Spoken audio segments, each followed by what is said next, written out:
the street. All I know is that first, you've got to get mad. You've got to say, I'm a human being. God damn it. My life has value.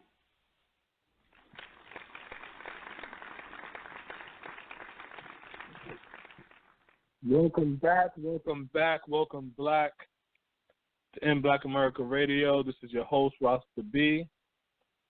It is December 8th, 2017, and today's show is basically the Roland Martin TV One Now show being canceled. We're going to explain really why it got canceled. And this is the correction show. We have a couple of corrections I should make from the last show. Guest calling number 646-716-4654. Yeah, I'm listening to Trump speaking now at a some rally in Florida. Pretty interesting. I'm gonna let you know about it in a minute. Again, the guest calling number 646-716-4654. Let me go ahead and bring in my co-host, Smoke. Smoke, are you there? Yo, what's good? On time.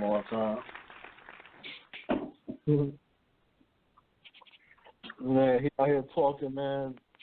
When he go on these rallies, but people don't even realize what he's doing is he's recharging the mind of his white voters. You know what I'm saying? Like, basically, he like, I know y'all watching TV and the media chopping up and giving y'all a good story. So let me go out here and let y'all know what's really going on. You know what I'm saying? And like I said, listen to the claps, listen to the applause. You know what I'm saying? And really and truly listen to how he sell it, because you got to think to yourself, not, oh, these are racist whites, or, oh, these are dumb Donald Trump supporters. You got to think to yourself, how much of the greater white America secretly agree with it? You know what I'm saying? That's obvious. It's thinking forward, though, you know what I'm saying? Because you got to think of it, too, like somebody who, you know, you voted for them, but then they keep coming out for you. You know what I'm saying? It's like, all right, I got you in, but I still keep coming in.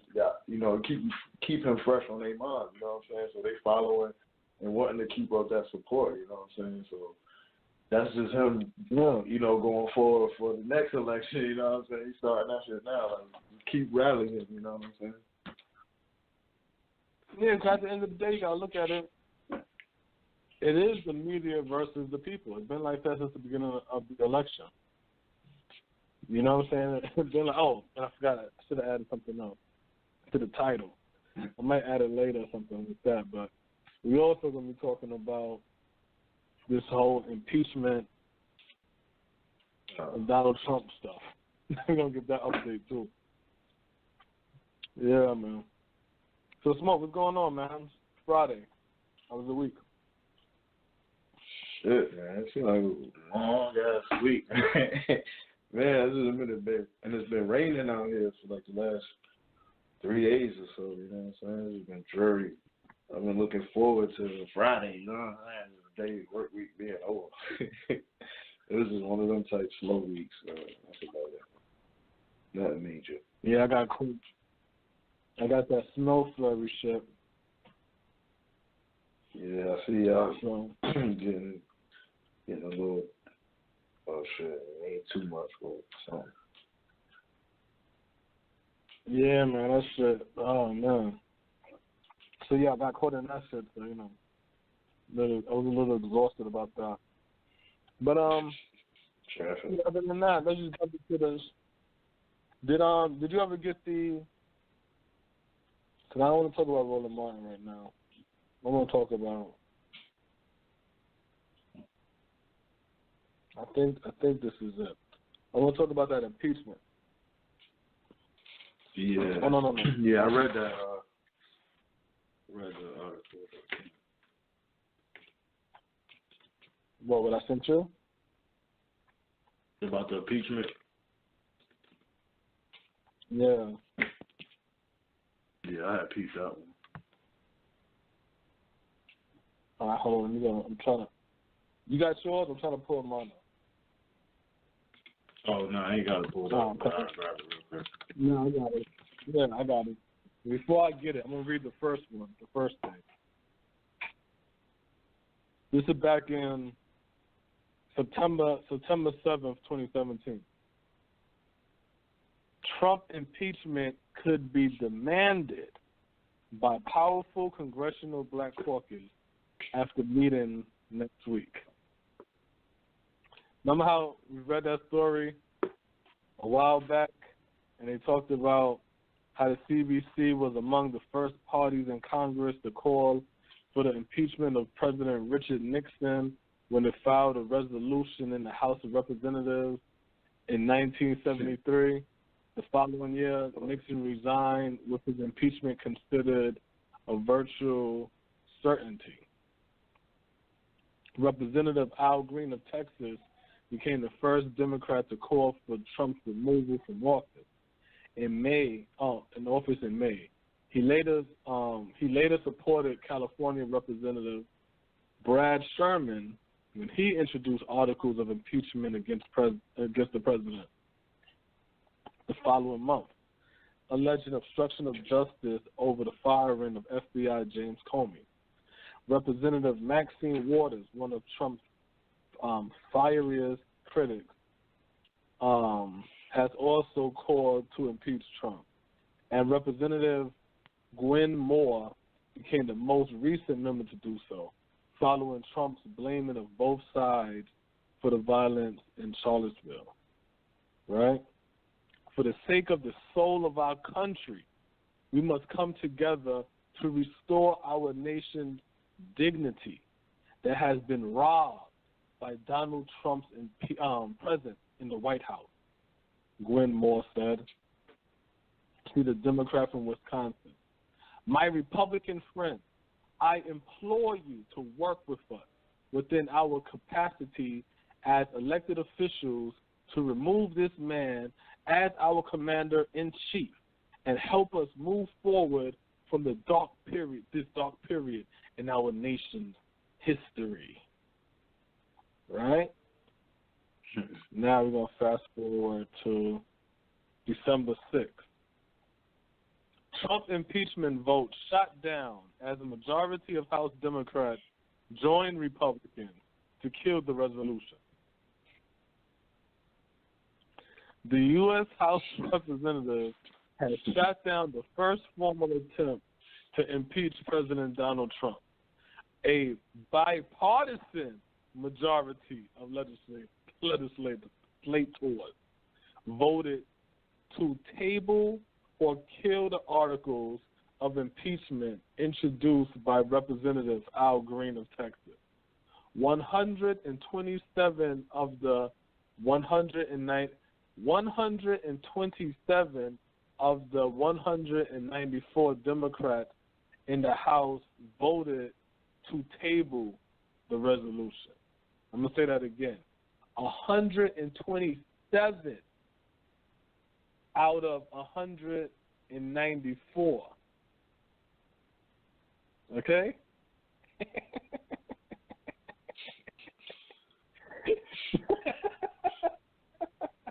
Yo, you know what? Before I continue reading, we got to do the math. Can you do me a favor, Smoke? I want you to do the math. 194, 194 minus 127. I got to find out how many members are in the CBC. I got to see how many members are in the CBC. Right, they said for the Congressional Black Caucus, which encompassed 47 members of the House of Representatives and 2 in the Senate. And this is 100. Did you do the math? Well, the difference is 73. Like you said, 194 minus the 127. 127. Yeah. Hold on, let me make sure. Down sorry. Yeah, because they say for the congressional. 47 members, House Representatives. Yeah, and 2 in the Senate. Yeah, I did the number back. 60. Yeah, because I want to see the number because just to show you, you know what I'm saying? Like, and I said that when I first was hearing them talk all that impeachment shit. I'm like, you don't even hear none of the other people speak to that. All these people are in agreement with what Trump is doing. 65%. You know what I'm saying? Huh? Yeah, 65% of everybody voted against that shit. Yeah. So then it goes, Mr. Green forced a vote on the article on Wednesday, claiming Mr. Trump's actions in office has amounted to high misdemeanors, if not crimes. The representative claimed these misdemeanors stem from Mr. Trump's bigotry, hatred, and hostility. Announcing his motion in a letter to his House colleagues, Mr. Green wrote, "The question isn't whether we have a bigot as president. The question is, what are we going to do about it? The answer is impeach for higher misdemeanors, which needs not be a crime," he concluded. Impeachment, for higher misdemeanors, which need not be a crime, he concluded. Even if it made it to the House floor, Mr. Green's resolution was widely expected to fail a vote in the Republican-controlled body. Impeachment required a majority vote in the House, and a 2/3 vote in the Senate. They only got 2 members in the Senate. They got 47 members in the House. And that's why I asked you what the number was from 194 to 1 whatever, because I'm trying to figure out, well, we know 47 of them is from the Congressional Black Caucus. You know what I'm saying? So then it's like, how many of your white voters do you have? Another 10? You know what I'm saying? Another what, 15? Yeah. Like, come but on. But they man. said it was bipartisan, so both sides voted for no. You know what I'm saying? So it's like right, but they said the Democratic side. Oh no. Let me make sure I read that right. They said it was a bipartisan majority of legislators voted to table or kill the article of impeachment introduced by Representative Al Green of Texas. 127, of the 194 Democrats. So 127. You dig what I'm saying? Yeah, 127. So, yeah, so that means you had 7 goddamn people that, you know what I'm saying? Like, it wasn't realistic. You didn't even have your own party. No, it's not realistic, but what I'm saying is you're walking around screaming this impeach Trump, Maxine Waters, and Al Green, when that was a pipe dream. This is the same Congressional Black Caucus that went to Trump, said, yo, here's my 10-part plan, and he didn't even address it. We not meeting with him no more. We're leading the impeachment of Donald Trump. We're the resistance movement. It's like, what? Wait a minute. So you're not going to try to push your agenda and do what you got to do to get your agenda for your people on the table? You're going to lead a failed mission to impeach Trump and for the Democratic Party and the so-called good white people, and then the majority of the Democrats turn their back on you and vote with the Republicans not to impeach Trump? Straight like, waste of time. Waste of time. And we wonder why waste of black energy. And the funny shit the funny shit that I got from the article was like, it said in the article, it was like Mr. Green forced a vote on articles Wednesday claiming that Mr. Trump's actions in office have amounted to high misdemeanors, if not crimes. So we ain't even talk about no criminal shit. And then he goes on to say this stems from his bigotry, hatred, and hostility. So basically, You want to impeach him because of his personality. Right. It's like, yo, come on, son. Like, this is the basis of what the impeachment is. You don't even got anything that's fruitful. You know what I mean? I can see if you had something, and then it's like, okay, you going to throw the rock. All right, fuck it. But you don't even got nothing. You wasted time. You wasted black time and energy writing that up. Doing all of this, presenting that before Congress. That was a total waste of time. And then when you look at the black media, who've been pumping this since he got in office, which is about 12 months now, almost a year. You've been bumping this shit for a whole year, so that's a whole year wasted. So we know the black community there hasn't been no progress in the year, at least. And the holidays coming up, so you already know. Christmas coming up, so niggas is on vacation after this. And they on all planning to boycott. Come on, man. Look, all planning to boycott. We might be planning to boycott. Yeah. You know how we do. Meanwhile, you got Angela Rye. How many times Angela Rye went up to the Breakfast Club pumping impeachment and selling that dream, that pipe dream? How long? A lot of times. Come on, Charlamagne. More than one. Good white folks. Our white allies. Yeah, okay. And those are all right. Major media outlets. You know what I'm saying? People look towards the Breakfast Club and shit like that. And when these type of conversations come up, those platforms come up. Angela Rye come up. You know what I'm saying? Maxine Waters, those names just come up. So these are people that's talking, and then this was a plan that was really happening. Stay woke, man. I'm gonna tell you what's crazy. I'm trying to find it in the Martin Luther King book, right? High misdemeanors. I never even heard of no shit like that. Like, they got the shit in quotations. High misdemeanors. All right, man. You know what happened?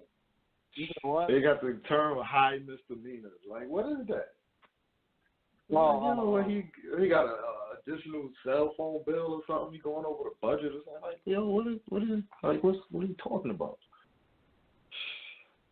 This shit's sad. You know? Like you gotta laugh to avoid from crying.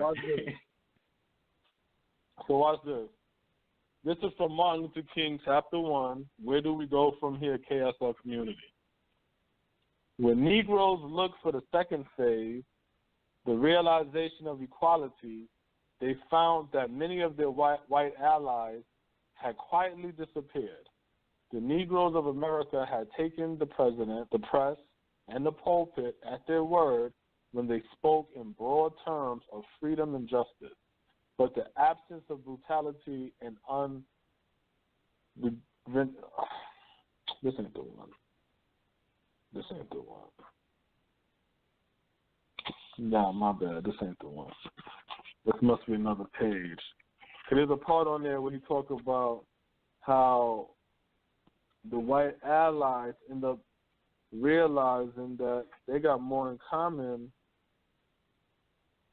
with the so-called racist white people than the Negro. Was on that one. Oh yeah. Here we go. It was here. It goes. But when this was to a degree accomplished, the emotions that had momentarily inflamed him melted away. White Americans left the Negro on the ground and in devastating numbers walked off with the aggressor. It appears that the white segregationist and the ordinary white citizen had more in common with one another than either had with the Negro.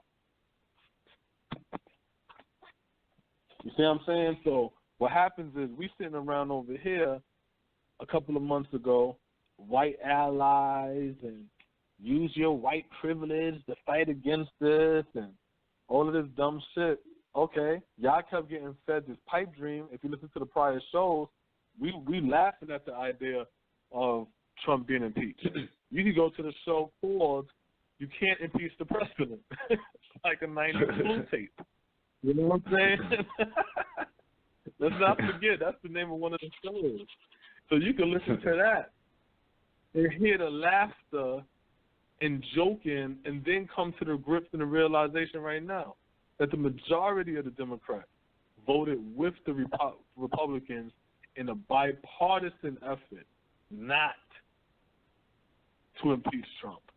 So it don't matter what Saturday Night Live show you. It don't matter what CNN say. None of that shit matter. None of that shit matter. At the end of the day, no, you said it. You said it first. Saturday Night Live. Huh? This shit is fucking. You said it the first show. Saturday Night Live. This shit is fucking entertainment, man. Niggas out here playing around. That's it. It's all entertainment. Our community is at stake. You know what I'm saying? Our community at stake. So it's like when you get up and you look out your window and you go outside and see all the shit that's wrong with the community, just know the leaders, that's what they doing. They sending niggas on duck hunt. Straight up. Yeah. Straight up. And don't forget this. That's the same shit they did when Bush was in office. They clowned the fuck out of Bush, right? And then when Bush said basically he don't fuck with Trump, now everybody talking about how much they love Bush. Fuck out of here. This whole shit's a game. Because at the end of the day, they may not agree with it, but guess what? They all benefit off it. The racist and the ordinary. The segregationists and the ordinary.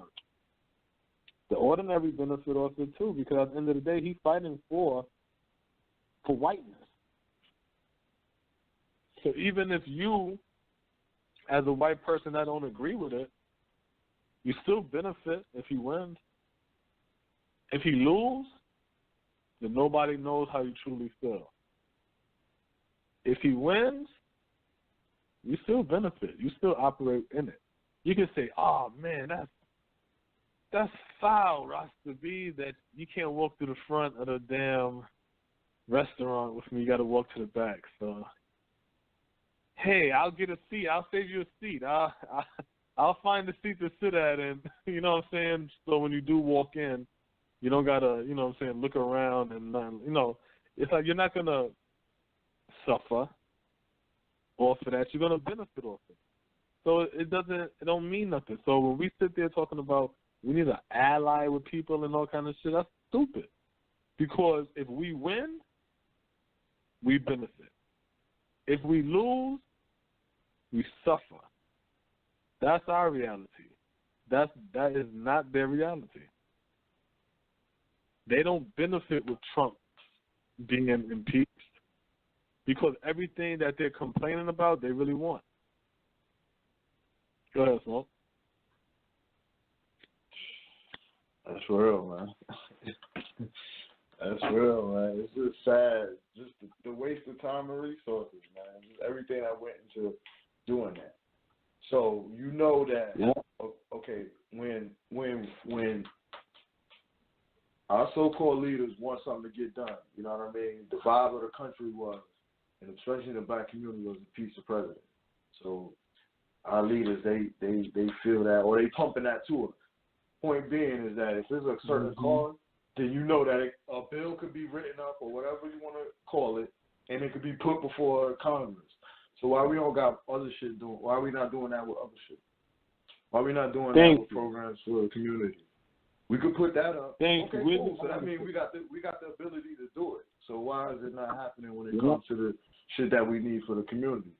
So, like we spoke earlier, off the air. I'm starting to think that our so-called leaders, they just collected a check.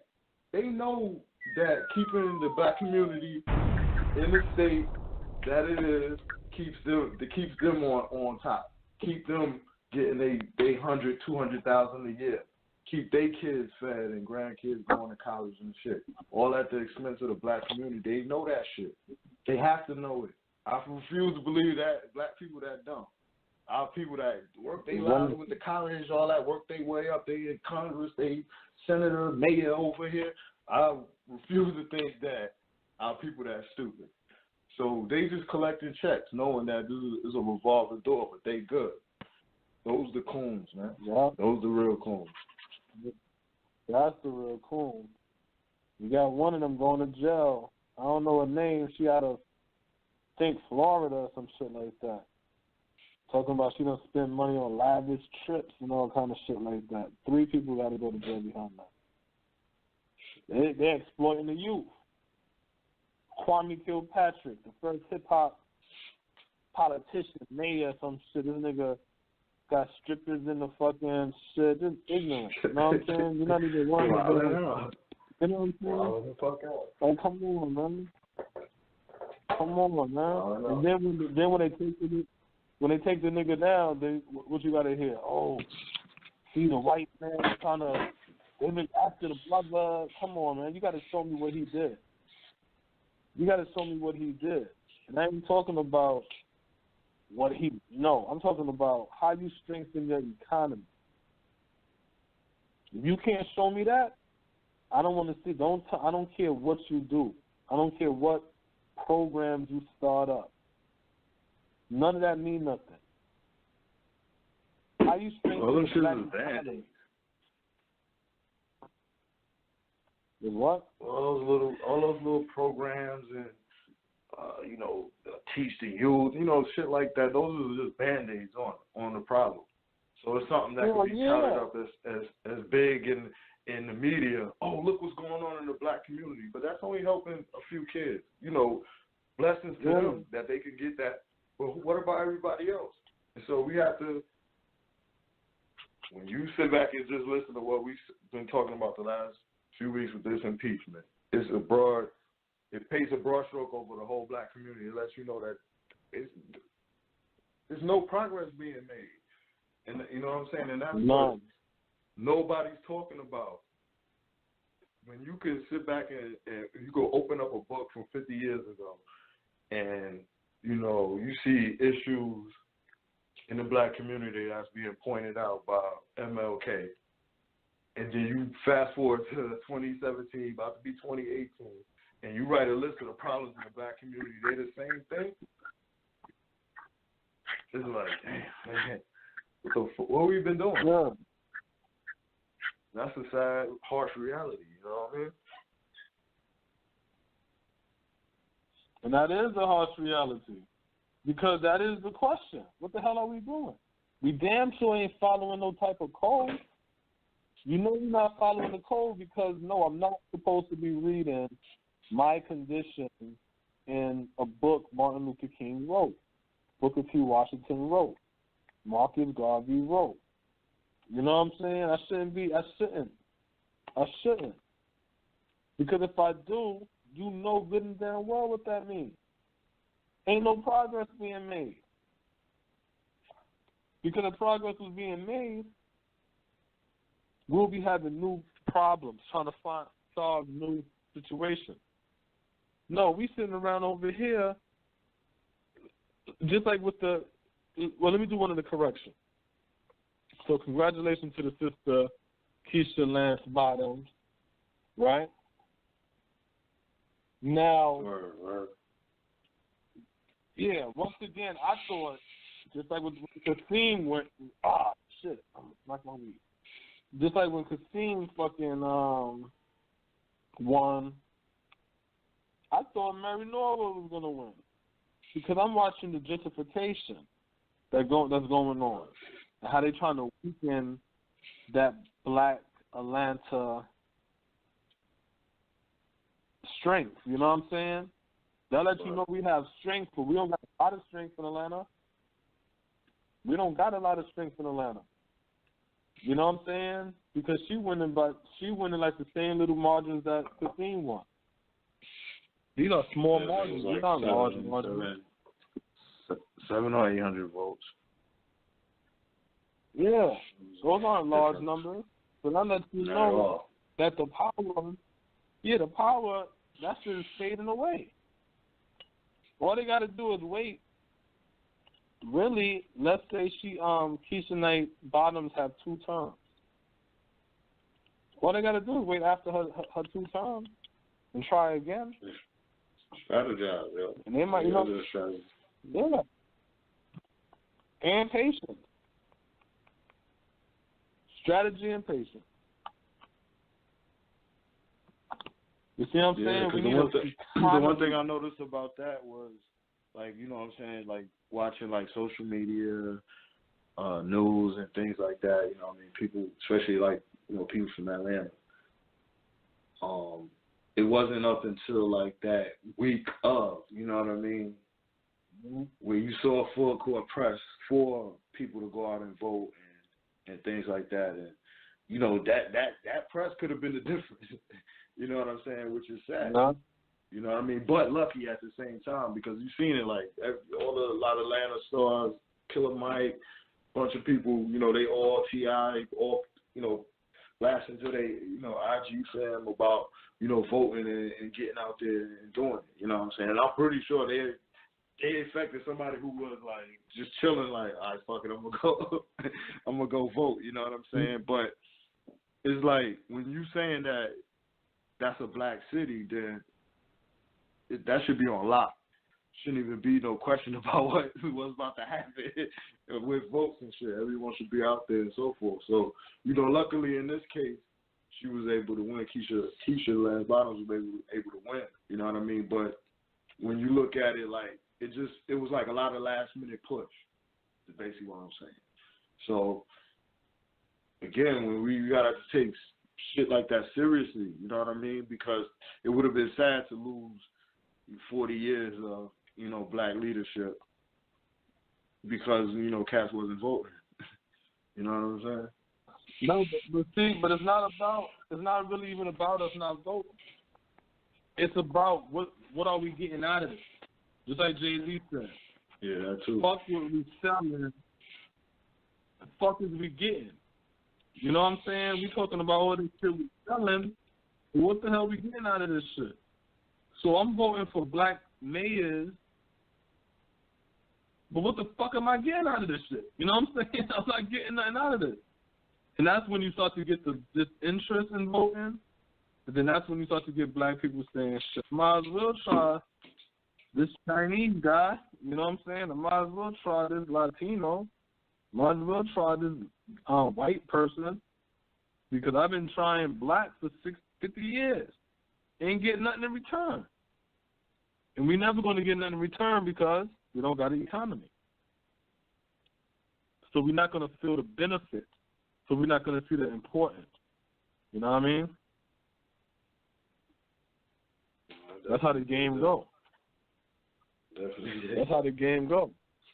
It's really, you know, like it's like really like a small victory in a sense. Because it's like she wins, but then it's like, what's going to happen? Like you said, you know. Are the communities going to get better?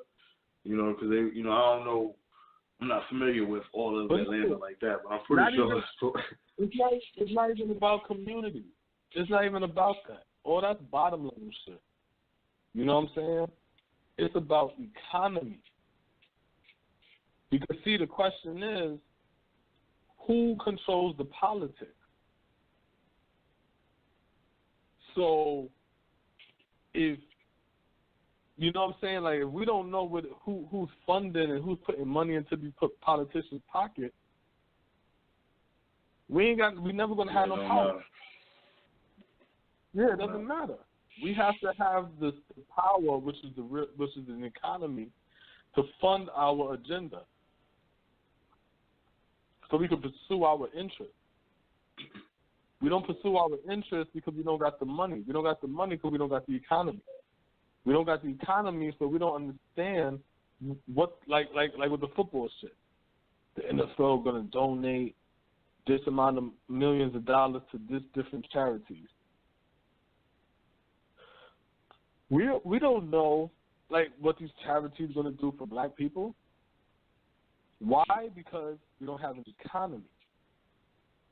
You see what I'm saying? If they sat there now and said, yo, we're going to donate this money, we're going to build a school or a college, or we're going to donate this money and place it into this bank, and the bank is a black bank, and it's tied into our economy, then we know how that, we like, oh, shit, we got an extra $100 million that came into our economy.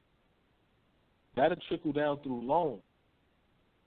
you know what I'm saying, interest in the people who got their money in the bank and things of that nature. Investments and buying property. If the NFL decides, you know what, in this black community, to show that we do care about you guys, we're going to build 25 schools in your neighborhood. Great. That's money that we don't got to pay to rebuild schools because the NFL is going to build these schools. That's how it benefits you when you have an economy. But when you don't got an economy, that's when they start to play that charity game with you. And here's the funny thing about the charity game. Didn't Steve Harvey just get caught up in a charity game? I ain't hear about that. Nah, yeah. Google that.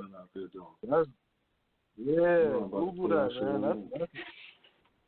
That's Steve. Uncle Steve. Yeah. You know what I'm saying? Like a man. Act like a cook. Think like a man and act like a cook. Yeah, look up Steve Harvey charity or something. Yeah, okay. And blame Oprah, Tyler Perry. What? Yeah. He got the extension.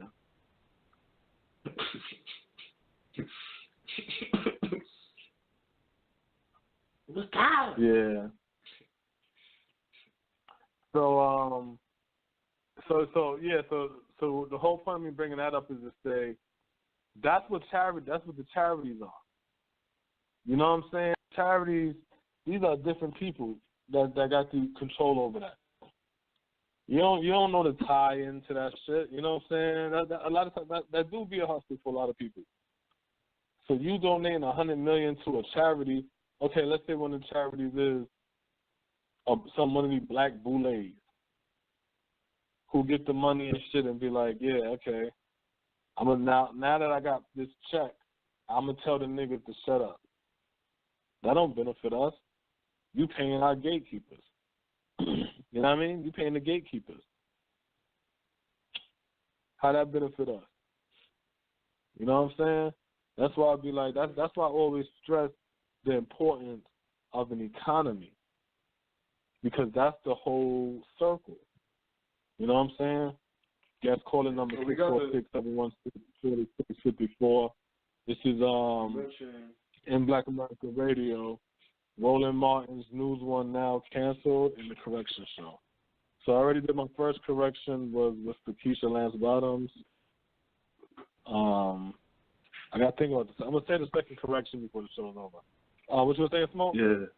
No, I was going to just say, since you mentioned the Steve Harvey joint, I might as well just read off a little bit about it real quick. And so there's a TMZ article. So this is within the day, so recent, like you said. So it says Steve Harvey is being sued by a guy who claims he was hired by the TV mogul to raise $20 million for Steve and Marjorie Foundation, as well as other ventures, and got royally stiff. Vincent Denmark claims he struck a deal with Harvey in April to raise $20 million, and in return, he says he was promised 12.5% of everything he bought in. Dimmick says in the lawsuit he had access to high-level execs, A-list entertainers, and political figures, including a former president. I don't know which president. And he got pledges for he got pledges for $20 million. According to the suit, Denmark delivered on the first $1 million, but Harvey refused to pay him his commission. Dimmick claims that Harvey never intended to pay him, and then goes on to make various allegations. Denmark says he introduced Harvey to an investor in May, and during their meeting, he allegedly disparaged women, blamed Oprah Winfrey and Tyler Perry for giving him bad financial advice, and also blamed Barack Obama for Harvey's disastrous meeting with Donald Trump. He says Harvey and his foundation were... He said he blamed Barack. He said he blamed Barack for what? For Steve Harvey's disastrous meeting with Donald Trump. Oh, so what? He's the man that told him to meet him? I guess. That's what it sounded like. Yeah, because Steve Harvey said when they asked him, why did you meet Donald Trump, he was like, well, some very high people. Like, you listen to the shit? He didn't say it like he wanted to go. He said it was some high people. That shit. And you know people were saying, like, when they interviewed him, that he was talking like he got caught out there, like he just made up some shit. Right. This is what he was talking about. Like, I ain't even want to go to this shit. That's probably what he was thinking. I ain't going to go to this shit, man. Look, Barack donated to my shit, talking about, go out there and say what up to Trump. Get a good deal. And then he go down there to the cameras. He like, oh, shit. Look, now behind closed doors and shit. He's like, man, this damn Barack go see Trump and shit. All the president open talking investor loans and accept. Y'all become discovery. What's going on? That's fucking hilarious.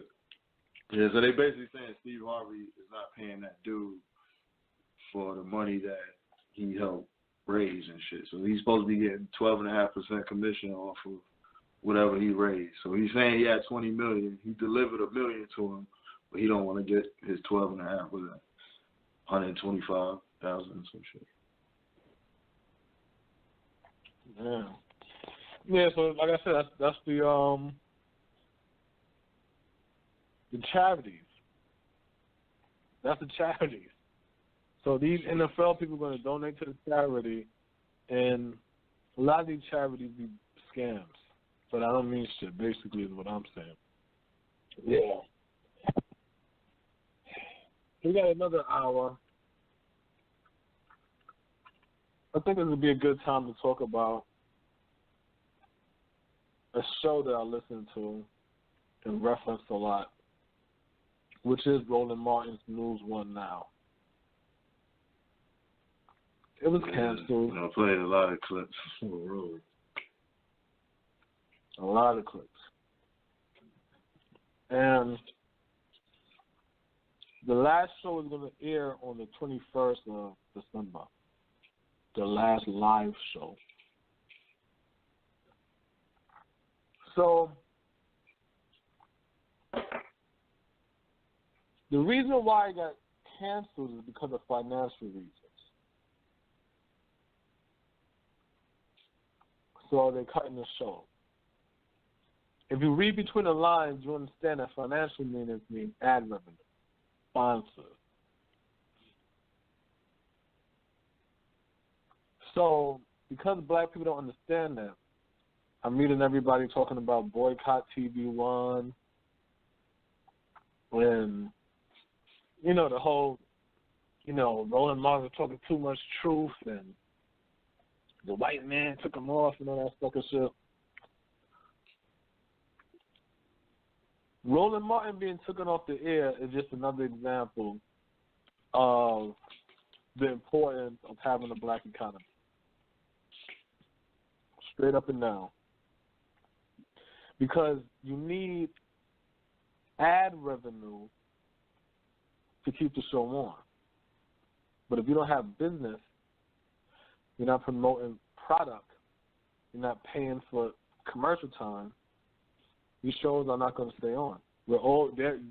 They're relying on Donald Trump supporters basically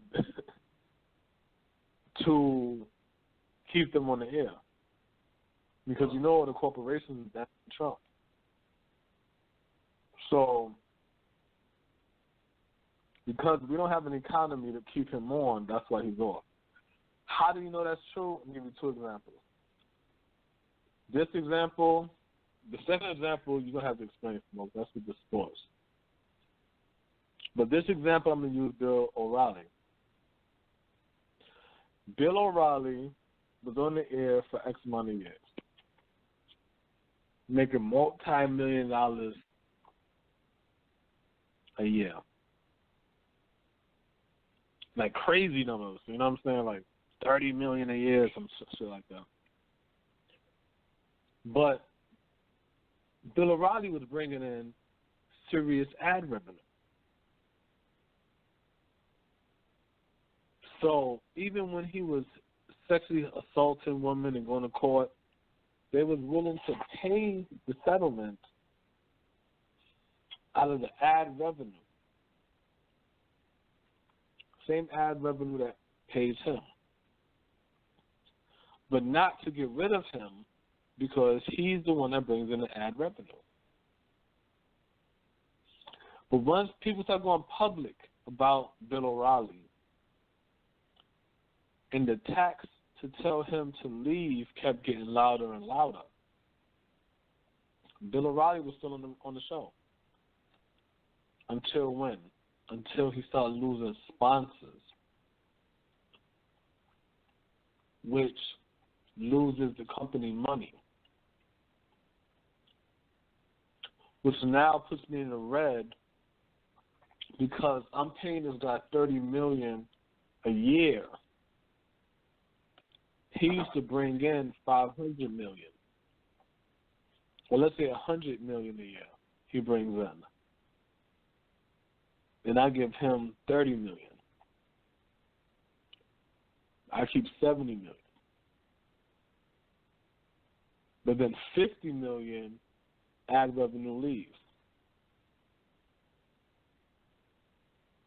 Now I gotta pay him $30 million and I keep $20 million? Nah, Bill. You hurt my pockets now. That's what made Bill O'Reilly leave. In the case of Roland Martin, we don't have ad revenue paying. So you have Denny's and I don't know, whatever the hell else ads and commercials you see on BET. You know what I'm not BET, TV1. TV1. Yeah, you're not seeing black businesses on there showing that they're paying and supporting Roland Martin's show. He's always going to be subject to have to get fired. Him and all black news and media. So instead of crying about it and boycotting the black station, jump on this black economy rebuilding tip that I'm talking about, because that's the only way for us to do it. We have to have an economy which is basically a money base, which basically funds our movement and everything that we got to do. Right now, I keep saying we're playing. Let me say one more thing. We're playing Monopoly without buying property. We're always going to lose. Go ahead, Snoop. No, I was just gonna say, like, in a healthy economy, you're gonna own your media. So it wouldn't be an issue of Roland Martin getting fired because of ad dollars or anything like that. You know what I'm saying? It would be the black community supporting that radio station. It'd be owned by black people, so it wouldn't be an issue. No, it wouldn't be. He would be getting funded by ad dollars. It's just going to be black ad dollars. Yeah, exactly. And so therefore, it wouldn't matter. Like, people couldn't say it wouldn't matter. His opinion, and all of that. Right. None of that would matter because the ad dollars is there. The ad dollars is there. You know what I'm saying? Go to commercial break. To a black-owned business, advertising and shit like that. That money going to the Roland Martin show, TV1. You know what I'm saying? That way, Roland Martin could do his show and don't have to worry about, I need to kiss the Democrats' ass, and I got to do, you know what I'm saying? But you just saying, like, even just like in how it is structured right now, if it was black businesses donating to that, then he would still be on, pretty much. Right, he would still be on. It wouldn't even be a question. Right, I get you. I feel what you're saying. Because it's not. Yeah, but because it's not, what happened is when it comes time to renew and get that check cut, they like, all right, so I know we gave y'all $100 million, but we're only gonna give y'all 75. You know what I'm saying? It's renewal time. Let's just play the game like that. 75 million. Now they like, Oh, 75. Shit. Well, that's when they play the ratings game. Well, black people really like unsung. You know what I'm saying? So we don't keep unsung and keep funding that program. NewsOne, a lot of black people ain't really watching NewsOne now. And what I mean by that is, it's not supposed to matter how many people watch a news station. We're always supposed to have information available for people. For the casual watcher, for the loyal watcher, for the one that never seen it, and might stumble on it. Because when you have local news on TV, trust me, local news is not some high-ranking news. It's not like people is like, oh, the reason why we got your local news and, you know what I'm saying, Channel 2, Channel 5 and all of that. We got all of that on is because their ratings are so high. People watch the news so much. No. But guess what? Those news are heavily sponsored by white advertising. That's why they're on. So they're on to keep, because that's what it is, to keep the people, quote unquote, informed. But that's for the white audience. So we'll sit there and be like, they never shown positive image of black people on. This is white people television we watching. Right. This is white people TV. See, Mexicans and Latinos, they watch Telemundo. So they're watching images of them. They're watching shows that cater to them. They're watching the Weather Channel and the woman got her ass and the short dress and the big titties, and that's for them. That's what they want to watch. You know what I'm saying? We have to watch black people fight to be a part of white reality. So that's why we'll have a sister on the news and somebody want to call her a nigger and she got to address that. You see what I'm saying? But in all actuality, we're supposed to have our own news programming cast. The Black Weather Channel, all of that shit. Black people throughout the whole shit giving our perspective. This is what happened in our community. This is what the age rate is in our neighborhood. The graduation rate, the murder rate. These are the people stopping the violence, and here's programs to help you get off drugs. Instead of waiting for white people to show our shit. It's not their responsibility to do that. You see what I'm saying? But you need an economy to do that. And then these businesses funding these shows and programs because it does program the people. They are watching this shit, so you say to yourself, okay, I know people are going to be watching. These are the type of programs I want in the daytime, and this is what we're going to promote for them to buy and purchase. So now when you go to the store, you're like, oh, shit, Shea Moisture? I seen the commercial for this. Let me try it out. You see what I'm saying? You might go over there and see a particular black soap. And you might, you know what I'm saying, you might walk in Target or some shit and you like get a double take. You're like, oh, shit. That's that black soap. You know what I'm saying? I seen that shit on TV. Or you go to your black Target, your black department store now. You walk inside and it's like, you know what I'm saying, no different than walking in Walmart where you recognize and all these name brand stuff. Because of television, the same shit when it comes to us. That's how economy works. Then when they funding these shows, we'll have these shows on longer. But that's not our reality. Our reality is we're trying to change white culture to include us. Instead of us working on building our own culture, strengthening our own culture, and strengthening us as a people. We don't want to do that. We want to work and merge and blend within white society. And then when they can't, survive under these conditions, you know what I'm saying? We got our ankle tied to his ankle, our arms tied to his arms, and we trying to run together. And then he like, yo, man, I can't run like this. You know what I'm saying? So he's trying to cut the strings, and you crying, and no, that's not right. Don't leave me out here. And it's like, no, man. And that's all these white people doing. They trying to separate themselves from us, and they trying to do what they're trying to do to save their, strengthen their race and their economy by doing the shit that they know how to do, which is oppress.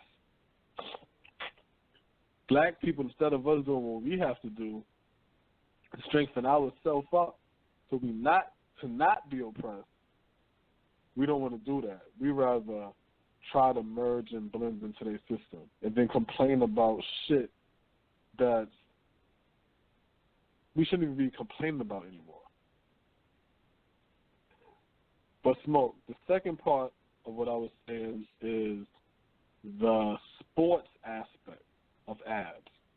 So that's the part I need you to speak on when the athletes are protesting the owners and threatening to not play. What is all of that about? Well, I mean, it's pretty much the same shit. You know what I'm saying? Like with, like in this case with, you know, starting with Kaepernick and then, you know, the other players that join along in the kneeling protests and so forth. Pretty much the NFL is rebelling against it because they're losing money from the you know, investors through ads. And so a lot of these companies, they pair up with the NFL and stadium, like Papa John's. You know, Papa John's, they continued their allegiance with the NFL. But we heard about Papa John or whatever the owner's name is or whatever, speaking on the losses that they have been incurring because of the protests. So it's like, you know, they're saying like, hey, it gotta be some type of resolution here because, you know, we're losing money because the fans don't want to come in, and we have, you know, if I'm not mistaken, it's Papa John's in every stadium. So it's Papa John's in every stadium. Yeah, that's like a piece of the NFL. Oh, okay. Yeah, it's Papa John's. So, you know, people like, you know, the fans, which is mostly white fans paying for those tickets, they disgust with what they see on TV. They not coming from the game. They pulling a season subscription. So overall, the stadium's going to lose. You know, they're going to sell less pizza.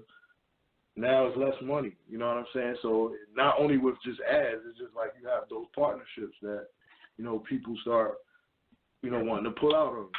And at the end of the day, it affects the bottom line of those individual owners and the NFL. And so it's like, if I'm losing $50 million in revenues through partnerships with outside companies because a player that I'm paying $2 million is doing this, then you expendable. You know what I'm saying? You basically cutting into what these owners paying everybody else. It's like, hold on, that's $50 million of the salaries I could be spreading to everybody else or paying expenses. And so it's pretty much the same thing. You start affecting that bottom dollar, then, you know, jobs is expendable pretty much.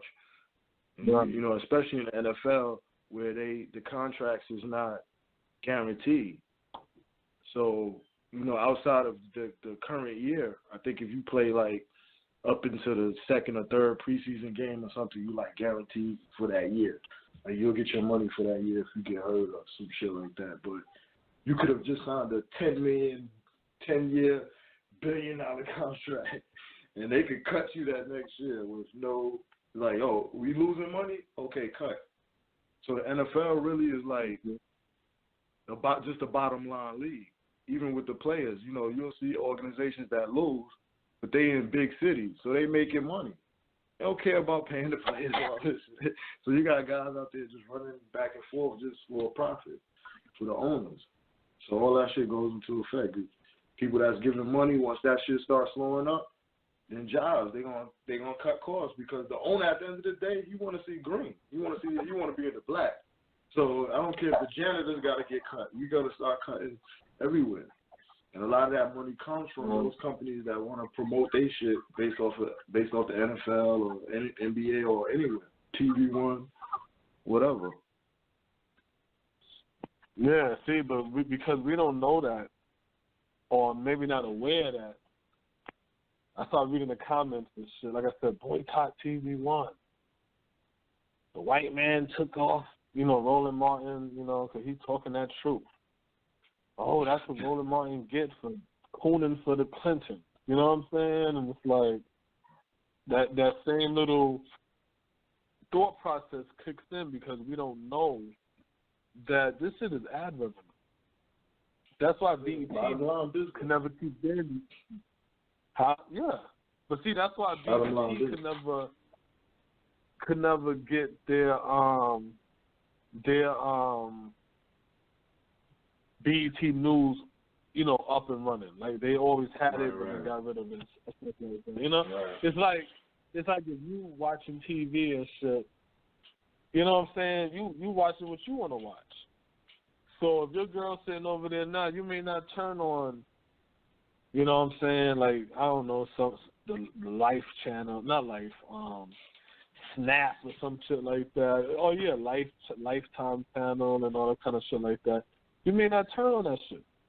So then she might be looking like, damn, you know what I'm saying? Like, you don't never turn on. Yeah, it's like I'm not thinking about that. I'm not thinking about that. You know what I'm saying? That's not what I'm looking at what I want to look at. You see what I'm saying? So they probably looking at it more so on ratings, thinking like, okay, I could sell it better because of ratings. But if you had a black economy with black money coming in to keep programs on the show too,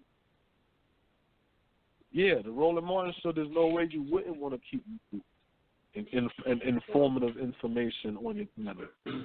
There's no that's foolish. It would be a situation where it's like, let's say that the company does want to get rid of Roland Martin, and then the investors see that, they would be like, well, hey, we're not going to invest on here if it's not there. And it was like a leverage kind of, you know what I'm saying? So it would work the other way, where you could say the beast want him to get off, but it's too much money coming in here. So it's like, all right, well, you got a free ride right there. You got a free ride for now. You know what I'm saying? Like, it's too much to cut you out of here.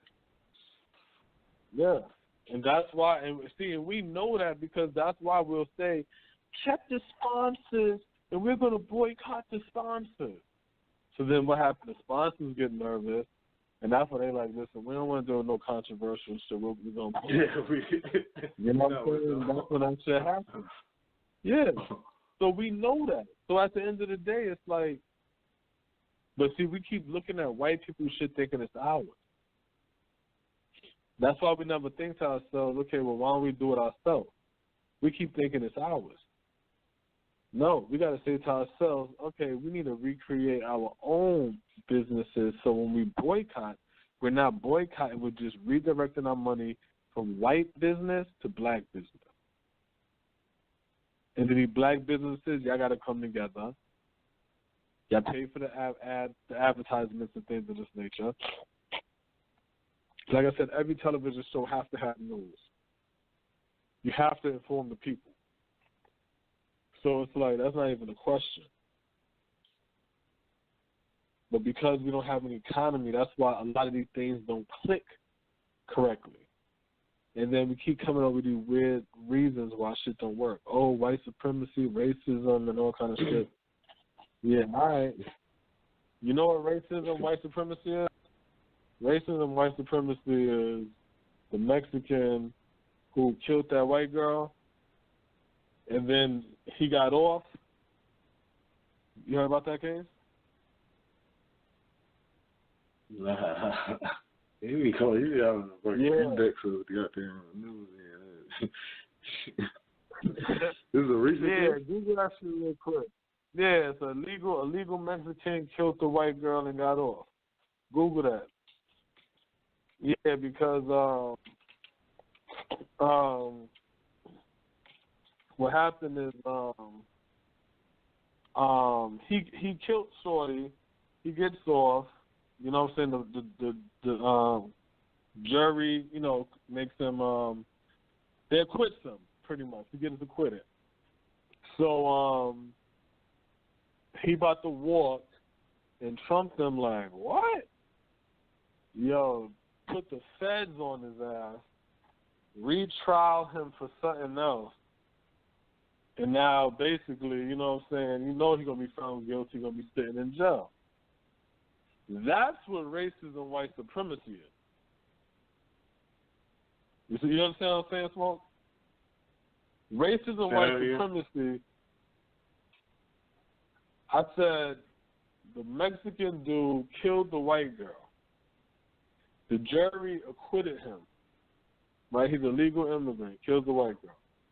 Jury acquits him. He's about to walk, leave, he's free. But then Trump them is like, what?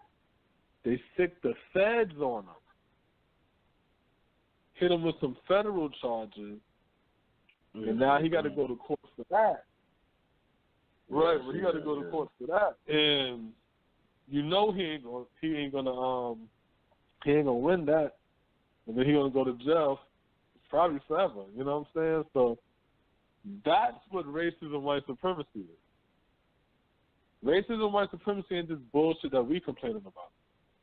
Yeah, you see what I'm saying? The person named the immigrant name was Jose Inez Garcia Zarate. He was 45. He was acquitted of murder and involuntary manslaughter charges, as well as assault with a deadly weapon. And so they were saying that Zarate intentionally shot the victim, Kate Steinley, she was 32 years old. He shot her with a 6-hour 40 caliber handgun when he was on the San Francisco Pier. His defense team argued that the bullet ricocheted off the ground and then hit her about, it ricocheted off the ground 80 feet and then hit her. So it was like an accidental death according to the defense, and he beat that shit. He beat all of them shit. Right. Then they're saying that he beat. They're trying him now for he's actually been convicted of being a Mexican citizen in possession of a firearm. You see? Right. You see what I'm saying? Being a felon. So he got 3 years. They saying he could get 3 years for it. 3 years. But see, that's what racism, white supremacy is. That's when you beat the case and they like, nah, trial him again. And you're like, whoa, that's not how this shit works. Yeah. You know what I'm saying? Right. So that's why I keep saying, like, I don't want to hear no more of that racism, white supremacy shit. Because that's what racism, white supremacy is. If you telling me that black people are getting businesses, and I'm not talking about customer-based businesses. I'm talking about industry. I'm talking about, you know what I'm saying, you got a shoe factory or some shit, or you making goddamn pencils and shit and crayons and shit. And then even with like fucking... No, what I'm saying is, and then the feds just come down and just start shutting down all black businesses. And you like, yo, I just got a letter. You got a letter? You like, nigga, I got a letter too. It's like, you calling people like, yo, y'all got that letter? And everybody letters like, listen, y'all got to the end of the year, black people can't own business no more. Then you could talk to me about racism, white supremacy. But don't tell me the reason why you won't start something is because all the white man going to do is destroy it like he did Tulsa. No, don't do that. See, I ain't see this story, and so like you can see, cause Trump was tweeting about it and talking about it. So, cause in the article that I'm looking at, the CNN article that I'm reading from, they're saying that the Zarate, the Mexican, he was deported 5 times prior to this shit. So you can see them using this situation as one of the hot topics to be able to put in that immigration reform and shit like that. Which, when it happens, because shit is moving, that means you're going to see a lot of these. You're going to see a lot of these undocumented immigrants, people with expired visas, being sent back to their country. Which a lot of these jobs, when you just think about what the Mexican jobs, you'll see them doing agriculture. You'll see them, having cleaning services and shit like that. You know what I'm saying? So those there's gonna be opportunities for that opening up. You know what I mean? With a lot of with what you can see possibly happening with immigration reform. Because that's I'm reading this like, damn, they ain't quit. They ain't get this cat, but you see that because the main. Well, one of the purposes in the article while he was talking, I was reading it was, them this sparking up that debate again for the immigration. So this is gonna be funny to see like how it moves forward, how it progresses. But I can definitely see them talking about this, for in the future months and years to come when it comes to that immigration shit. Mm-hmm. We gotta look for opportunities within whatever they're doing, whatever strategies that are happening from the presidency and the administration. We gotta understand how it affects us. What opportunities arise for us, and that's really what opportunities and how to protect yourself. Right. How to protect yourself for the current climate of white people that we're dealing with, and what opportunities, how can you benefit from the white people that you're dealing with? Man, my man had a good lawyer, yo. How the hell this nigga be like 3 charges. And you popped a lady on the assault with a deadly weapon, voluntary manslaughter, and murder. You did all of that. Yeah. Yeah, good. Yeah. Dang. That's crazy. Yeah, it's a crazy case. That's why when he beat it, everybody was a little shocked and shit. White America cried. And that's what made me laugh about white America. White America goes like this. You don't see us rioting and looting in the streets and all kind of shit. Right, because y'all got something called the Justice Department. The DOJ. Y'all got the presidency. Y'all got the feds. So y'all can make sure justice is done. You know what I'm saying? For y'all, we the ones that's sitting around over here like, wait a minute, you just killed this kid named Trayvon and that's it? Like, what the fuck? wait a minute, y'all just killed the kid and y'all let him go back home? Wait a minute, what the fuck is going on? That's what we got to deal with. They don't got to deal with that. All they got to say is, this was an injustice. And they say, no, the politicians, like, let me tell you a story out here in Georgia. So one of these areas that used to be the hood, right, like 9th Ward or some shit like that, right? But it's now, gentrified and shit. So this white dude, he like, yeah, there's been crime. This all in Atlanta. Oh, yeah, it's just been crime and stuff like that and break-ins. So I decided to call my neighbors, tell them, oh, come over to my house at 9 o'clock in my backyard, and we're going to have a little discussion about the community. So the news is like, and some of his neighbors, some of the people that showed up was police commissioner Kasim Reed, the mayor of Atlanta, and some other top person. And I'm like, what the fuck is this white boy?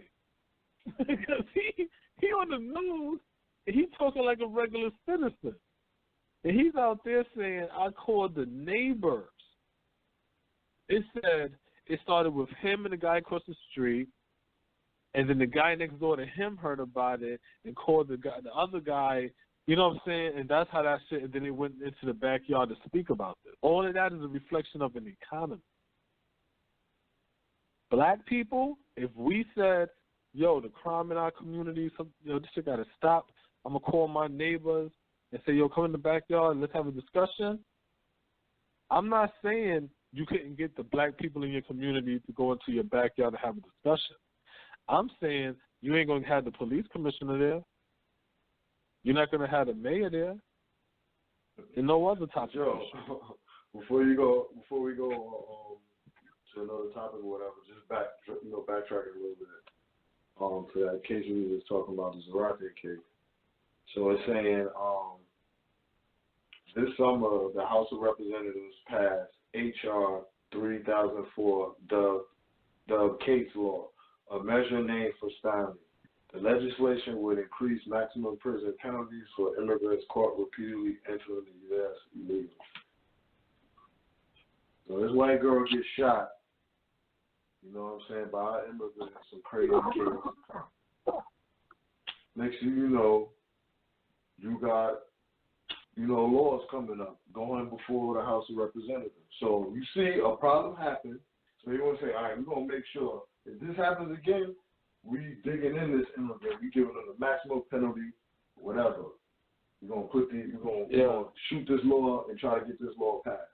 So this is what happens. So you don't never see that in our community. You know what I'm saying? When a girl, he got killed.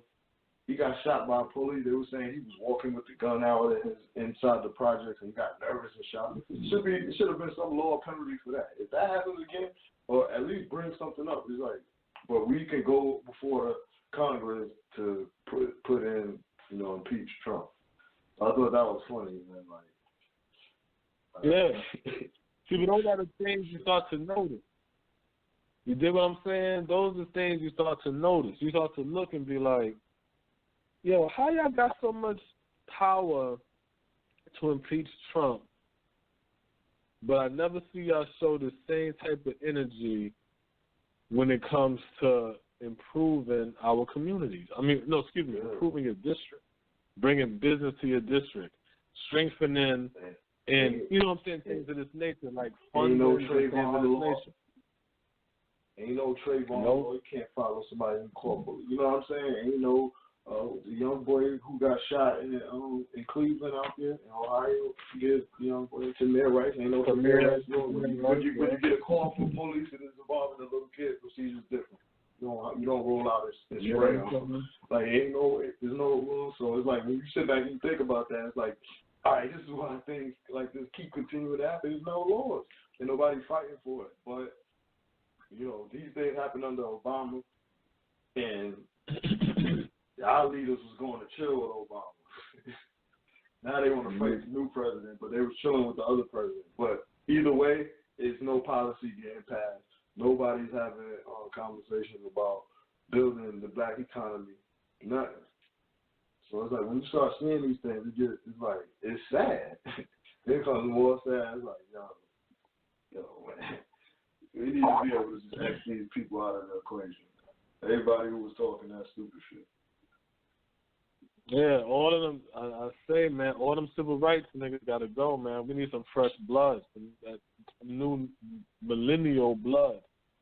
We need people inside. But like I said, we need the economy because regardless of who you put in there, they still got to be funded by the people whose agenda you're trying to push. When Koch want their agenda pushed, when the Mercer family want their agenda pushed, they fund it. They fund it to get their agenda pushed. They don't just vote or ask or protest and beg. You know what I'm saying?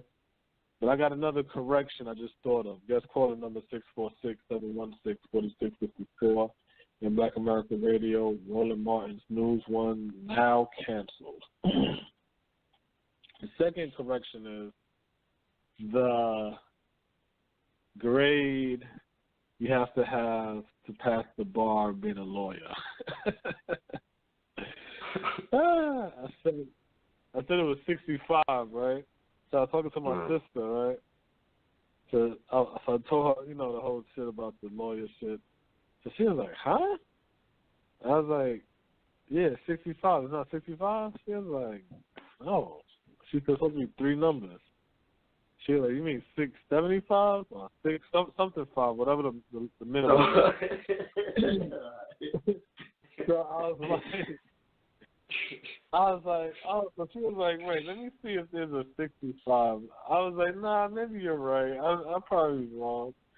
So she looking up Georgia's, which is like, I think their minimum is like 200 or something out of 500, I believe. Texas is 674 is the minimum, and the highest is 1,000 or some shit. And California is like 1,400, a little over 1,400. And their highest is 2,000. So shit like it varies and all that other shit like that. I said, oh man, I'm over here giving out wrong information. She was like, you can't. She was like, when you pass the bar, you don't know what grade you got. You just passed. You only know that shit against like if you fell, so you can know the portion that you fucked up at, so you can restudy that. And it's like, oh okay. So I said, yeah, maybe I should have you come on one day and just give a little lore information. So she was like, yeah. So, yeah, I'll figure that shit out later. So that was my other correction. So I did my 2 corrections. You know what I'm saying? One was the Keisha Lance Bottoms versus Mary Norwood, and the second one was the lawyer grade passing the bar. So, back to the Roland Martin. Yeah, back to the Roland Martin, because we got 30 more minutes, and I want to make sure that we play a Roland Martin clip. This is the clip, Smoke.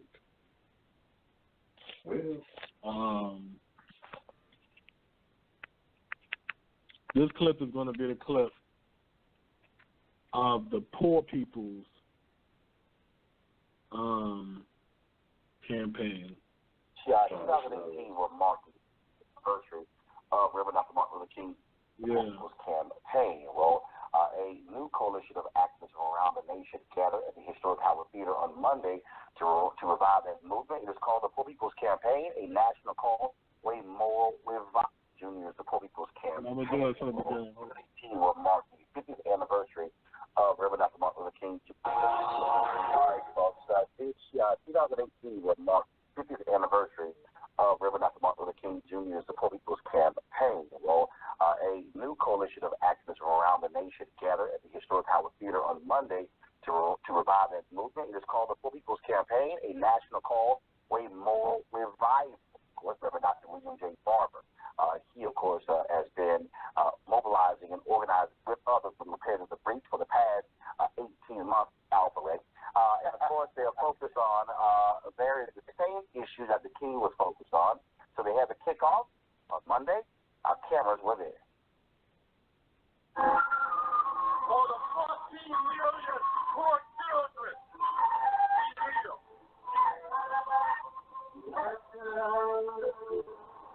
for the 40 million poor people that don't even know how they're going to eat. For the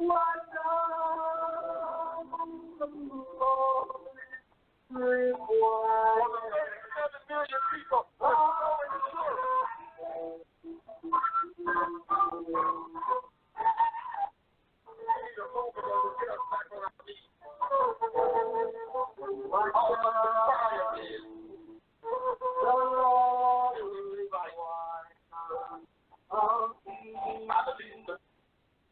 Yeah, so let me fast forward to the talking. Right now, that's more so like a play I hate. Now, you've been, and others have been focused on this for the last 18 months, 2 years. But explain this kickoff and then what it means. Well, for 18 months, we've been traveling around the country. You know, our media didn't pay attention, but we weren't worried about it. This is Reverend Dr. William Barber, the co-chair of the Poor People Campaign? I think we were training, we were organized from the bottom up, clergy, all different races, creeds, colors, sexualities, anchor teams in a minimum of 25 states that are organizing 1,000 people. Today we announced the Poor People's Campaign National Call for Moral Revival. In May, we will launch 40 straight days in at minimum 25 state capitals and the District of Columbia and in the U.S. capital, not outside now, not on the grass, of direct action, nonviolent civil disobedience, voter registration, voter empowerment, and power building, and around systemic racism. And our penetration point for that is voter suppression, one of them, systemic poverty, ecological devastation, the war economy, and we're going to take on this immoral narrative that has been pushed by the Christian nationalism and so-called white evangelists.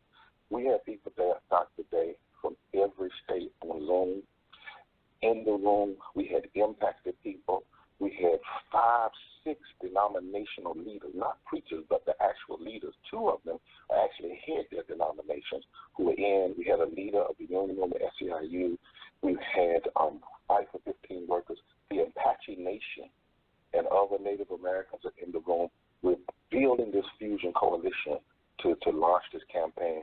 We launched 40 days, but the campaign will last well beyond 40. You know, it's the point that we talked about before, that you're going to places where people will be shot. Kansas, you're going to places where you have largely white voters. You have individuals who otherwise have not been engaged in this way. So you're making it clear that this ain't a black thing or a brown thing. We disaggregate. We put race and class together. So today you had a young lady who said, I'm a redneck from Washington State. I'm the white trash you threw out and forgot to burn. I'm in it. She was standing beside a black mama from Alabama whose daughter died in her arm from cancer because she didn't have insurance and Alabama didn't expand Medicaid. We've got people from Appalachia, people from the border. The power of this is we're reimagining what Dr. King and 25 other groups began. He was assassinated, but the movement, people don't know it still went on. And we're not just focusing on Trump. See, we're focusing on these state capitals and the national capitals where these laws are being made. But right now, we can't get through the media because of the tweets. We can't talk about changing the moral narrative because nobody's hardly hearing one. So we've got to do something revolutionary, radical. Historians tell us there have never been 25,000 people to engage in simultaneous civil disobedience in 25 state capitals in the U.S. capital in the history of this country. It's about to happen. It's about to happen. And we believe it's going to force a conversation. Now, we had people there today. We had black, we had white, we had young, we had old, we had straight. We had Republicans, we had Democrats. We had over 3,000 people sign up during the press briefing. In addition to the thousands that have already shown. I mean, you've seen the pictures, the audiences, what it looks like. And we know we're doing something right because Breitbart is already hitting. But, you know, the bottom line is having one rally is good but not enough. Sending one tweet is good but not enough. We need a season of transformative direct action and civil disobedience around agenda. So lastly today, Roland, we released the executive summary of the Souls of Poor Folk, Auditing America 50 years after. The Institute for Policy Studies has put it together. We have impacted people and scholars and historians. It is going to be as big as the Kerner report with answers and with things that we have to do if we're truly going to be a democracy. Most devastated by America's obsession with forgotten. So that's the Reverend Doctor speaking, right? And he's speaking on the Poor People's Campaign and how he wants to bring basically everybody together to fight for the moral revival of America. And it goes back to something that was said a long time ago on the earlier shows. Black people worry about what's right and what's wrong. White people worry about what's legal and what's illegal. That's why black people lose. That's why we keep losing. you have to listen to his talk. So when in there he said that the People's Campaign was, they're doing that because we need to do something revolutionary and radical. Like radical is like something different way out there, you know what I'm saying? But he's referring to something that's 50 years old. So they ain't radical or revolutionary, it's the same shit, you know what I'm saying? So all right, cut that part out. You know what I'm saying? Look, wait. Let me add on to that. This is coming from where do we go from here, chaos or community. And beyond this, they have now accumulated the strength to change the quality and substance of their demands. From issues of personal dignity, they are now advancing to programs that impinge upon the basic system of social and economic control.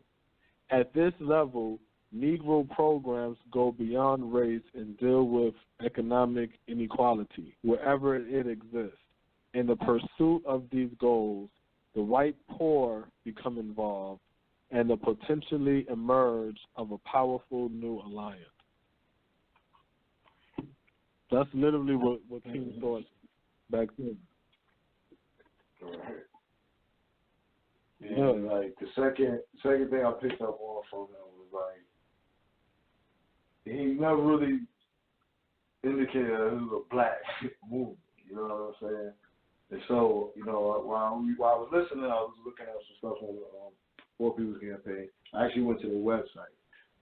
So on their site, when they, you go into like the about section when you talking about the campaign and so forth. It says in there, let's see. In December 1967, Reverend Dr. King announced the plan to bring together poor people from across the country for a new march on Washington. This march was to demand better jobs, better homes, better education, better lives than the ones they were living. Reverend Dr. Ralph Abernathy explained that the intention of the Poor People's Campaign of 1968 was to dramatize the plight of America's poor of all races and make it very clear that they are sick and tired of waiting for a better life. So once again, it's like we use the tent of the civil rights movement, a black movement, to promote something that's really for everybody. It's not just for us. But we want to use our struggle as the basis of the shit. And so I think back to when we was talking about we was looking at the different national caucuses and how the Hispanic caucus, you go under there on mission statement, we are for Hispanics. You go under the Asian Pacific joint, we are for Asians. You go under our joint, we are for everybody. And so it's like this whole thing of including. And so it's like we all know that at the end of the day, when whatever is to come of this, we're going to be the ones who get the least benefit off of it. It's going to be for the Mexicans, for all poor people. So we helping out other poor people that have economies. But we don't got no economy, and we're going to end up having to split. Whatever comes with it, we're going to have to split with the poor people of other economies. That don't even make sense, man. What are we talking about? We for everybody, but and nobody for us. And talking like it's new. Like this is like yo, they said they ain't never been like this before. How? This is an old concept. So you're running game, but just like you said in the definition, it's to dramatize. It's just for show. To be like, look how we're, put them all out in the front. This is why we need the money. All right, cut the checks. And guess what? The people go back to their normal poverty. I want to play this real quick. Well, this is D.L. Hughley on Donald Trump's feud of Black America. This is how I know. This is why black people don't understand the concept of creating an economy anymore. We really believe that we're on the same equal playing ground as white people in their economy. The best way to describe it, Smoke, is LL Cool J and Def Jam. And remember when, in the glory days, how LL was like, you know, I am Def Jam. I made Def Jam. I put, you know, all that talk, and he's like, yo, you right, yo, yeah, you put a lot of work in, yo. But when it was time to start selling shit and appointing people to be president, you know what I'm saying? They're like, yeah, that car don't get to this level right here, Todd. You know what I'm saying? It's that illusion. Yeah. It's that illusion. So here goes D.L. Hughley. A statement against interest. I often say, I believe what unites this country is more than what divides it. I know it's politically saleable. I know it works well. It's working well for the president on one level right now. But ultimately, that's not what this country is about. You think I have it wrong, and that's why it is what the country is about? It cannot be. This could not exist if the American population were tired of it. I think Barack Obama held a mirror up to America, and Donald Trump smashed it. I think that he is. Let me tell you something. Donald Trump is uncouth. He's not bright. He is inarticulate. He's an embarrassment. He's the black dude everybody thought Barack Obama would be. And if Barack Obama were acting just like him, he'd already be it. And so the idea is we are willing to tolerate this in what, like, he's bad for the brand. Like, he's messing up the blue book value of America. So what do you think is the correction? What do you think is the solution? The 25th Amendment is the American population has a political vote. You would need Republicans to vote against their own political interests as they see it at this current time. So very unlikely. So, but you could, but as last time I checked, I got a GED. But whether they're Republican or Democrat, they still serve the people. True. And if the people were tired enough of it, they would accept it. Now, this is funny because this is from November 28th. So we already know that the resolution kicked in that Trump's not going to get impeached, right? So it's like, it was weird listening to that. You know what I'm saying? I really wanted to talk about him talking about the brand of America and how he's messing up the brand. But Pete, this, though. Yeah. We just talked about it. So in here he said that, Trump's, he's uncouth, he's uneducated, whatever, all the adjectives he just said and shit about him, right? So this is your basis of why he's not a good president or whatever. So that's emotional. You know what I mean? That's some emotional shit. It's emotional. And this ain't no damn cheerleadership for Trump. You know what I'm saying? Like, but the point is like, this is the basis of what you're gonna base your argument on. So you just go back to what we was talking about the impeachment with with Al Green. And what they said in art. Mr. Green forced to vote on articles Wednesday claiming Mr. Trump's actions in office have amounted to high misdemeanors, if not crimes. The representative claimed these misdemeanors stem from Trump's bigotry, hatred, and hostility. But it matters this cat personality, and this is the shit that you want to base all of this impeachment Trump on and all the whole movement on, is because you don't talk good, you don't. The simplicity of how we think, of how our leaders are thinking, and it also shows you how, we pretty much that information gets put out there, and it's in the mind frame of the people. So D.L. Hughley, he's not a politician or anything. He's a comedian. I mean, he has his own show. He's very successful and shit like that. But he's not a politician. So he's echoing the same thing of what Al Green is saying right here. So pretty much the leaders an emotional response. Exactly. That's what you want to say. This is how we move. We're moving off emotion. There's no strategy in there. That shit is not even G, man. It's like, come on, man. Who cares? Who cares? Let's think about how we can finesse this whole shit. See, because we end up sounding like we begging. And we terrified. We are. Yeah, no. I'm just saying on TV. You know what I'm saying? Like, I know what you're saying. Like you can't even hide it. It's like he's stuttering and everything on that CNN joint. You know what I'm saying, with the Cuomo guy. But it's like, it was just so funny because it's like, the longer he had to talk and rationalize and verbalize what the hell he was trying to say, it starts to fall apart. Because of the emotional shit. So if you let these motherfuckers talk long enough, it's gonna fall apart. It's because it's all emotion. Yeah. So you basically have them come out, they get you riled up. Impeach the president. Yeah. Well, you say why you want to impeach the president. They give an answer. Do you ask another question? You get to the third, fourth question, and you're gonna start seeing how, you know what I'm saying, how this shit is done. So that's all it is. He starts saying it towards the end because it's like, yo, it's really not no argument. You sound like, you know what I'm saying, somebody's wife or something. Come inside. Stay outside too long. You know how you can tell he don't got an argument? Once you broke yourself down and said, now, I just got a GED or some shit like that. And he said, but don't the Democrats and Republicans work for the people?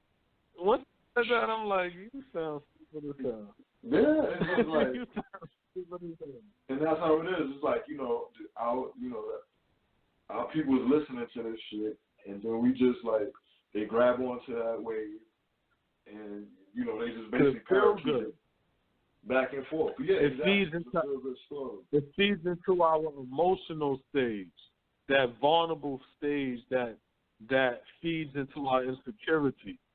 So once we're getting taught that we should feel afraid of a Donald Trump presidency and we should fear white people, and now racism and the big bad boogeyman white guy, he's out here. Once they feed that to you, you start to think like, damn, maybe that's just true. You know what I'm saying? So then you'll say it just like, you'll just be like, yo, Black Lives Matter. But you ain't really talking about the group and organization and what they stand for.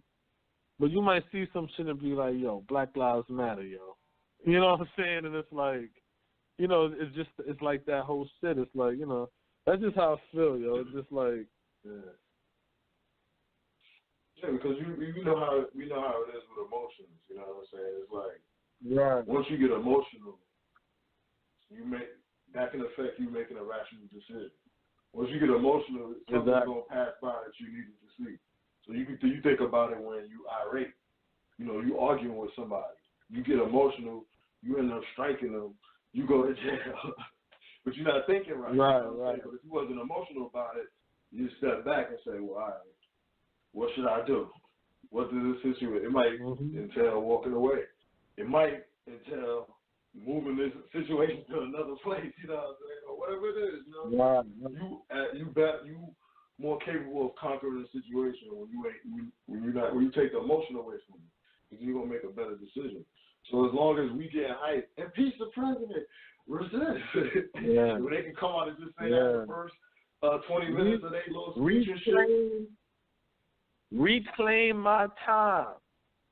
It's Are like we gonna church. Get T-shirts? Reclaim it's like church. church. Yeah, that's good. We can goddamn hype. Look. But look at this, Smoke. Nobody's asking the question, what have you done all this time? Resist. What laws have you passed to protect us all this time? What legislation do you have? You know what I'm saying? Down 45. Yo, what? That 4/5. So y'all just running around basically on the high level of life while we're on the bottom, screaming out insult to the ruling class, to the ruling party. So y'all just on the other side talking shit, and we getting hyped. You know what I'm saying? They don't even realize it. They over here, kiss my ass, Donald Trump. You're like, that's right, tell him again. And it's like, how that feed your belly? How that improve your children's school and get more funding to your children's school? How do that help rebuild? We got no That's it, man. You're out there like this. But look, that's why Hillary Clinton could come out and pull out hot sauce out her bag, do the name, because she like, these niggas don't want nothing, they just want entertainment. Let me go inside there with something glittery and sparkling to get the niggas' attention. Hey, look at me, I'm back. Here we go. Ooh, she's back. She likes that. When you think about the inactivity of the Democratic Party, the Congressional Black Caucus, the scheme they ran on goddamn Bernie Sanders, you should be outraged at fucking Hillary Clinton. You should be laughing at everything, every shot that Trump threw out. Whether you was Democrat or whatever you are, you don't like none of that. You should be taking every opportunity to tweet her ass, to talk back down on her, whatever, because you see basically how she treated that shit. Oh, I'm just gonna come out here. I'm gonna take 200 days before I come out and talk to the people. You know what I'm saying? Then I'm gonna go get with the Star. I'm gonna go get with Ellen and all of them. You know what I'm saying? I'm gonna go get home. You know what I mean? Beyonce got that hot sauce. Yo, all right, I'm gonna get the hot sauce, throw that in there. Yeah, you know what I'm saying? You got some little black staff who telling her, yeah, you don't do that. You know what I'm saying? Oh, yeah, I told Hillary to do that. The bitch is playing games out there, yo. And it's like, yo, this is the result of it. So even if you want to say, all right, you don't like Trump, whatever, cool. If anything, it's the damn Democrats' fault. It's Hillary Clinton's fault that this nigga's in office. Because they over there bullshitting. Is what it is? Oh, okay, cool. All right. Niggas playing games with us out here, yeah. Yeah, that's why to me it is crazy, you know what I'm saying? Because it's blatant. It's blatant. Yeah. To understand how we getting jerked, all you got to do is look at the other side.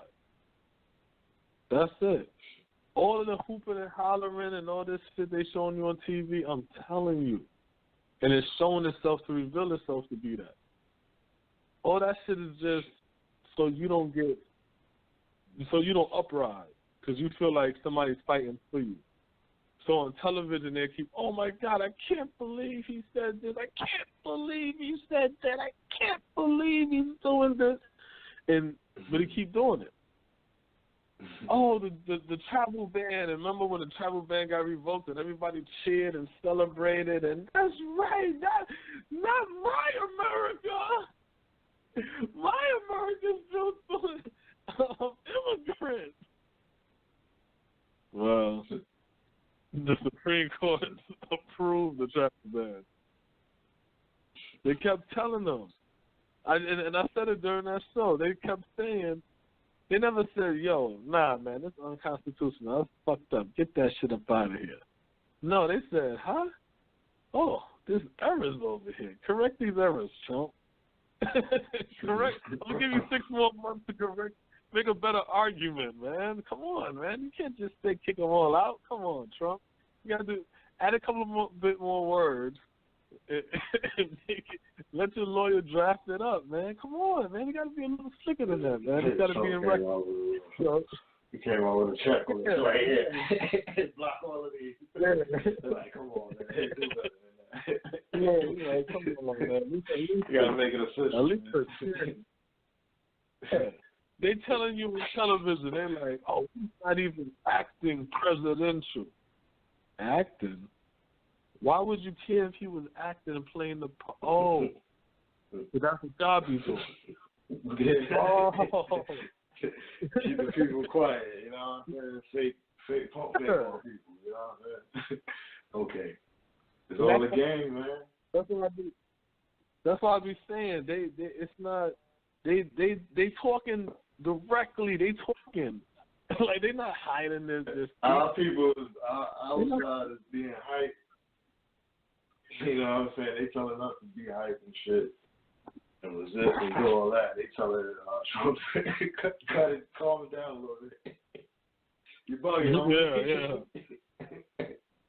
Man, but either way, it's a game, and it all plays into the emotional state of us, and we not paying attention to what's not happening in our community and in efforts towards building a black economy. Shit is non-existent. And that's the whole shit, you know what I'm saying? At the end of the day, and it's not even about to say you per se, you are the one that has to build. Nah, just do the research, lay the foundation, stack your paper. You know what I'm saying? Through your child. Your child might be the one that you push towards engineering or owning that farm, or somehow you create capital, you know what I'm saying? It could be through stocks or whatever, or, you know what I'm saying, how do you get bread? That passed on to your child opened up a damn venture capitalist group that, you know what I'm saying, fund different businesses and things of that nature, you know what I'm saying, hopefully industry-based so you could be generating money. Yeah, these things can happen within the next generation through your child. You know what I'm saying? Like, you don't got to always think you are the one to do it. Your purpose might just be to be the money to fund it. You per se can't do it, but you know what? Get the information for it, stack your bread, flip your money up, and then when your child gets a certain age, you got funding to have your child on. Just like you got gang members, put their child on the set, and you know what I'm saying, and put them into the drug game, and I'm out here selling cocaine, and I'm both grow up selling cocaine. Yeah, have them learning how to invest in stocks. Teach them how to get money. Teach them how business. Teach them to, you know what I'm saying, commercial property and real estate. Read books on it if you don't know. Don't think it's going to happen through you, because it's not going to happen through you. The only thing going to happen through you is the part that you're able to do that benefits your seed. That might just be moving them out the hood. And because you move them out the hood, that gave them a fresher air and space to grow. You know what I'm saying? And then it might be that child's child, so your grandchild that becomes what it is that you want. So write books, write notes, keep a journal to pass on down your lineage, you know what I'm saying, and things of that nature. Be creative. But it's like, you know what I'm saying? Like, this have to be something like when we talking bloodline, get out all of that royal bloodline from ancient this and that. Worry about your bloodline right now. You know what I'm saying? That's how I look at it. I don't care where my people originated from. Personally, I look at it like this. I'm on this planet, so let's talk bloodline. I'm going to start my bloodline with me. You know what I'm saying? With the understanding that I'm not going to be looking back at, how I grew up and all kind of shit like that. No. I'm starting it with me, like, okay, I'm going to be that branch from the tree, so to speak, that sparks that next generation of greatness. You see what I'm saying? Instead of worrying about, all of black people. No, worry about your bloodline. Yeah, you can control Make sure when your child growing up. Exactly. You can preach to the importance of to your kid. So whereas you might be having to go to Ancestry.com and all these other places to figure out who was who before, you can say, hey, from this point here, my kids, this is what y'all do. Y'all keep that shit up going and make sure, you preach that to them, and they look at who they knocking off and who they dating and shit like that more differently. You know what I'm saying? Like, hold up, this is a fucking bloodline that not only affects me, it affects my pops, the future, and I gotta make sure, my wife is not XYZ. She's like ABC or whatever. Yeah. Yeah, because you're going to do that shit because it's going to be based off of your shit. You're going to be head of your father's business and shit. You know what I'm saying? He might be a damn tycoon or a baron, owning properties and lands and, you know what I'm saying, and shit like that. And it's like the Puffy shit. You know what I'm saying? How you pass that shit on to his sons and shit. It's like you do the same thing within yours. You don't want your child dating somebody that you know going to bring your people down. And it would be pretty fly if you could have your child date the daughter of another money person. You know what I'm saying?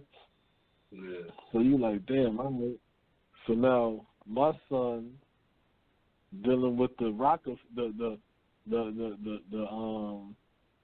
the Carters, you know what I'm saying, and getting that Jay-Z money. And it's like, oh, okay. You know what I'm saying? Like that, you know, you start to look at it like that. You know what I'm saying? Then that's how you build tight families. Then these families could be like the Mercer families, the Koch. You know what I'm saying? But that's war we talking about. But these niggas don't want to go to war. They don't want to go to war, rightfully so, because they don't understand how to get money. They only know they got to get it through white people. But they don't understand that's because you don't got an economy. If you got an economy, you don't got to go through white people no more. You dig what I'm saying? You don't got to go through white people no more. If black people got the economy and white people got the economy, Tyler Perry would have his shit in the black economy. And these white people would have to come down to the black side where now every penny that comes out of his pocket stays right there in that black community. Yeah, come to the hood. You see what I'm saying? Yeah, you got to come to the hood now. You know what I'm saying? They could sell us the movies at a cheaper rate and sell it to them on the white side higher. You can, okay, y'all trying to beat me on the white side? No doubt. We're going to have it on the black side. And guess what? White people are going to come down there to watch it because they watch Tyler Perry's shit. So they watch it and you getting their money. You know what I'm saying? They patronizing your shit. And guess what? That's how you transfer funds. But we don't get it because we don't want to have the economy. We want to make their economy our economy. And then we're spending money. So then they're looking at us like,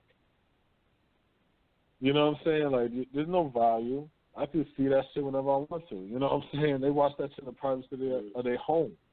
So they benefit off of everything that they spend. Whether we spend or they spend, they benefit. That's why they could be like, yo, keep your money. We don't want y'all here. So they like, nigga, we got money hand over fist.